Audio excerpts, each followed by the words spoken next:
After an agonizing 33-year wait, Luciano Spalletti has managed to bring Napoli their long-awaited third Serie A championship. After years of close calls and heartaches, Spalletti was finally able to deliver on an elusive promise, and it is a triumph for all football fans to rejoice. Napoli's third Serie A title is the 8th major title of Spalletti's hard-fought 29-year career. Not only did he deliver, he did so in emphatic, historical fashion. This end product, his masterpiece, is one that we will explore in depth. However, this examination takes a more holistic approach, considering the major tactical evolutions of his career which led to this dominance. Spalletti's story is one of overachievement, despite being somewhat overlooked. He hit the ground running from the start, guiding Empoli to 2 consecutive promotions from Serie C1 to Serie A in his first assignment, over a 5-year span.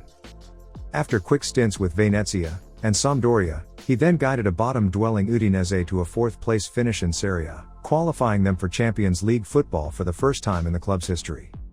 The tactical principles in which he established early on with his prior clubs formed the foundation of his masterpiece. His early sides did not have the financial backings over bigger clubs, and so Spalletti had to be far more efficient with his plans. Building play from the back, and advancing too many players in the attack left his sides heavily exposed, therefore, a direct method to goal was necessary. In his early days, he was able to develop a reliable method of fluid, balanced attacking with enough defensive solidarity to remain competitive. It is with La Zebret that the first evolution of Spalletti's masterpiece began taking shape. Attacking concepts such as utilizing space with tactical fluidity endured to Udinese, and led to great success. They were a pure attacking side who won matches through a high attacking output, and a rapid, flowing attack. With the likes of David Pizarro, Sully Montari, Stefano Mauri, and Marek Jankulovski, Spalletti was able to maintain a better grip of the midfield in a more possession-oriented system when it was possible, deploying a 3-4-3 system, with a double 6, to a diamond alignment, by rotating and advancing David Pizarro from a 6 to an 8, and sometimes even a 10. With an interchangeable 10, Spalletti could play 3-4-3 in the build-up phase, with a central midfielder drifting to the flanks to combine with the wing-backs, or remain central, while maintaining 3 attackers advance. With the other central midfielder holding his position, the opposite fullback would invert himself, forming a 3-4-3 diamond, with spacing to switch and stretch the play with direct delivery. The central attacking midfielder could then join the attacking line as a secondary, shadow striker to challenge defensive lines. This was especially effective in the counter-attack, when backlines were off balance. Spalletti required ball-playing midfielders in each system to link and maneuver play, while maintaining numbers advanced, creating inverted pyramids in the build-up phase, with a point man on the ball. This alignment was ideal for a system with a direct flowing attacking philosophy, as it allowed for easier transitions with minimal touches, maintaining at least 2 advanced options to the ball carrier at all times, with lines constantly available for through balls into space. His attacking trio consisted of a pairing of a fox-in-the-box striker, normally club legend, Antonio Di Natale, and a large, physical target man and a third option. The 3 would normally play narrow, offering passing options in confined spaces close to goal, or decoy movement for the primary attacker. With the use of frequent overlapping runs from his wingbacks, he had constant thrusting movement to stretch the attacking third. As a complete forward, Antonio Di Natale had the freedom to roam and drift within attacks, at times participating in build-up play within the neutral third, shifting the formation to a 3-5-2. His presence provided central creativity with numerical superiority, which was key for producing more elaborate attacking movements. With a target man in the box, Udinese would frequently go over the top, providing immediate transitions against compact defensive blocks. Spalletti played Marek Jankulovski as the left wing-back, who would make frequent driving runs along the left channel, allowing the 3 attackers to take up poaching positions within the box. Having such a tenacious and marauding runner making driving runs, with David Pizarro also occasionally advancing, gave Udinese a constant 4-man attack, with Spalletti sometimes gambling and advancing both fullbacks, for a 6-man attacking arsenal, with Sully Montari holding and guarding vulnerable spaces. In Spalletti's most successful season with Udinese, his side produced 56 goals, with a record of 17, 11, and 10, and a 4th-place finish, attracting the attention of league giants Roma. With the new opportunity, came more expectations, but also substantially more firepower, finances and notoriety, sparking a change in tactical philosophy, and a new tactical evolution.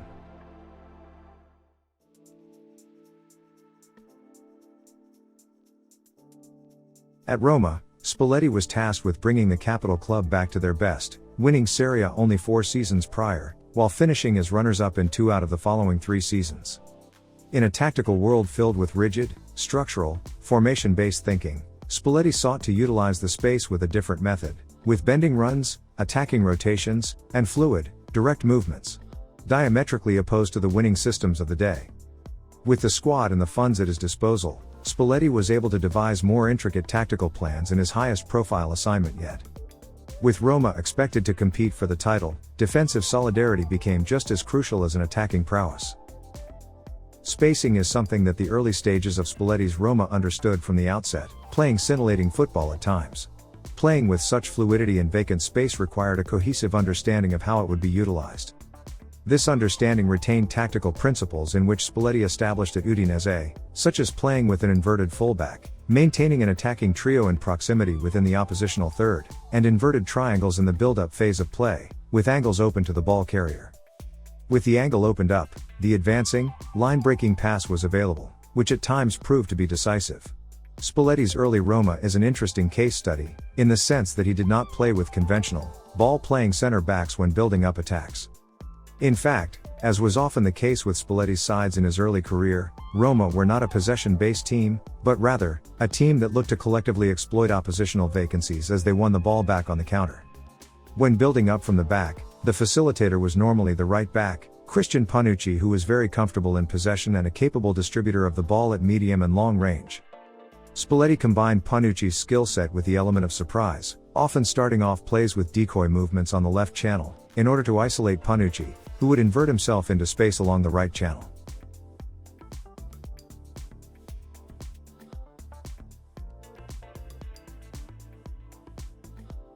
From here, he could deliver in swinging crosses into space for the attackers, or facilitate coordinated overlapping runs to create 2v1 scenarios, or deliver crosses. Spalletti's system was unique in the fact that he played a false 9 and a 4-2-3-1 with Totti, operating in a double 10 partnership. In the vacant attacking space behind, was a canvas for pacey attackers to exploit. This was done by expanding the pitch by maintaining a spread formation, with wide angles to the ball carrier to spread defensive lines while attacking the space with speed. It must be emphasized that Roma were able to maintain a spread pitch, by maintaining wider angles, and this was facilitated with coordinated movements with the forward line dropping back to offer to receive, or isolate a more advanced teammate in a 1v1 scenario from the in-swinging cross.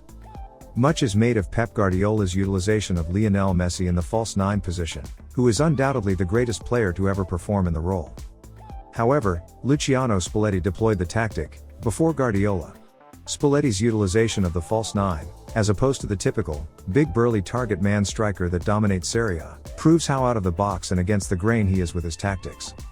Spalletti not only recognized Totti's finishing ability, but also his vision. Rather than compromise in one area, he combined the role to maximize Totti's talents. With the 10 on his shirt, he performed as a 9. However, rather than making him battle up front in highly contested space for the entire match, he activated him in all central areas of the neutral and attacking thirds. Totti connected the flow of play by transforming into a central attacking midfielder and traditional 10, while Spalletti's pacey wide men attacked the vacant space with pace. In this way, he could open up angles to the ball carrier, while expanding the oppositional defense by getting the center back to chase him, opening up space in behind, or forcing a marker to track his movements, leaving space to be targeted. Totti performed in this role at an extremely high level, and it is little wonder why he is Roma's greatest ever player. It is under Spalletti that Totti enjoyed the most successful years of his career in terms of scoring.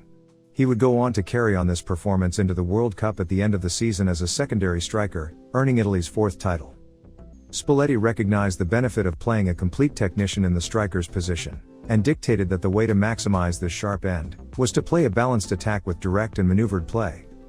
And to play this balanced attacking system, both space and pace are essential ingredients. The combination of precise direct play with flowing one-touch, direct and over-the-top solutions that Spalletti established with Udinese, morphed Roma into a highly entertaining club. Panucci's inverted placement left 3 at the back in the maneuvered build-up, with 4 in the midfield, a link to the false 9, and a channel for the in-swinging delivery along the flank.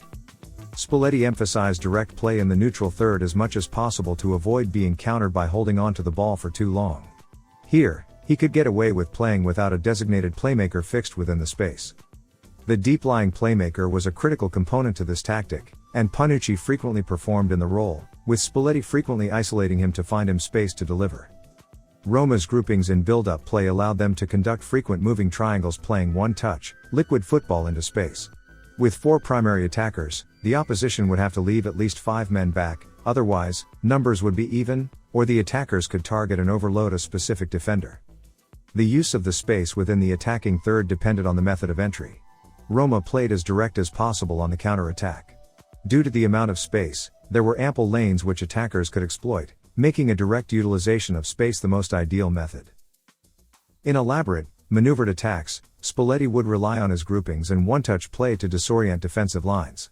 Roma's coordinated one-touch play was exhilarating and a highly entertaining style. Brazilian, Alessandro Mancini, also thrived under Spalletti's system, deployed as an attacker who would feast in the space that Totti left behind. With a slick, highly skilled dribbler on the left wing, Spalletti could pin and hold the space, thereby allowing him to overload the blind side. Here, Spalletti could play laterally, by activating his pivots in the attacking phase against the low block for give and goes over the top, and Panucci inverting along the opposite channel. The central forward space could then be occupied by 2 players to split the center backs, creating pockets within the hole for the double pivots to exploit. Spalletti's Roma would consistently challenge Serie A's top teams for scoring output, without the complete attacking quality of bigger clubs. Spalletti also maintained defensive solidarity, attacking with 4 to maintain a 6-man defensive unit, with double pivots. This culminated with Spalletti reuniting with David Pizarro, pairing him with Daniele De Rossi, a key member of the squad. Pizarro acted as a deep-lying playmaker, or regista, while also joining in on the attack on occasion. However, the emphasis was to maintain defensive solidarity. Spalletti would maintain a presence in the hole at all times, while relying heavily on his fullbacks to be capable 1v1 defenders along the flanks. In the event of a cross, the congested space presented a tough riddle for oppositional attackers to solve. Having 2 double pivots in the low block also enabled his center backs to man-mark oppositional strikers, or play a catenaccio, door-bolt defensive scheme, with a free sweeper if there was only 1 striker. Since the backline did not advance very far up the pitch, they were engaged in man-marking assignments with less space to cover. With Totti working in the midfield as a false 9, Roma maintained at least 3 men within the space, with the fullbacks advancing for a 3-5-2, or 3-5-1-2 in the mid to low block, for a heavily congested midfield and constant numerical superiority in critical space.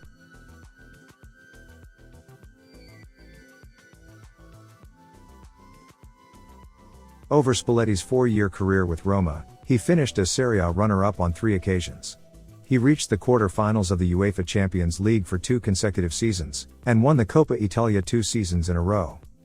Roma's resurgence as a force in the continental game earned Spalletti Coach of the Year honors in Serie A, for 2 straight seasons. However, despite inching closer to glory on each occasion, the allure of bigger clubs robbed Roma of several key players. In his final season, the system was still in place, but operating within a diminished capacity due to missing the necessary components. Roma finished in an abysmal 6th place, with the 4th worst goals against record in Serie A. Spalletti remained with Roma into the following season, but only until September, when he was replaced by Claudio Ranieri. Spalletti left an excellent legacy, leaving with several proven and effective tactical principles that he would continue to cultivate into his masterpiece.